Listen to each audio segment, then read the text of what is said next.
дар ҷаҳоне ки ҳар як қадам баробар ба як саргузашти нав аст, занони муҳоҷир аз Тоҷикистон дар ҷодаи худ дучори душвориҳои ғайричашмдошт мегарданд. Як духтар, як орзу. Аммо роҳ ба сӯи дигаргуниҳо ҳеҷ гоҳ осон нест.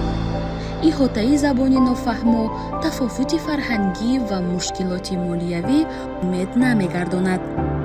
аммо сарфи назар аз матонаташон аксари занони муҳоҷир дар ҳолати хеле осебпазир қарор мегиранд. аксар вақт онҳо ҷабрдидагони асорат ва истисмори ҷинсӣ мегарданд.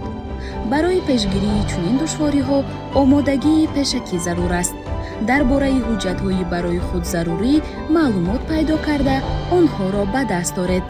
инчунин шартҳои муҳоҷирати кишвареро ки интихоб кардаед омӯзед. ин шуморо барои ҳама гуна чолиш ё имконият омода месозад. тайёрӣ омили асосии муҳоҷирати бомуваффақият аст. зарур аст ки ба бехатарӣ ва ҳифзи ҳуқуқи занони муҳоҷир таваҷҷӯҳ зоҳир карда шавад. бо дастгирӣ ва омодагӣ ҳар як зани муҳоҷир метавонад тамоми монеаҳоро паси сар карда, орзуҳояшро амалӣ гардонад.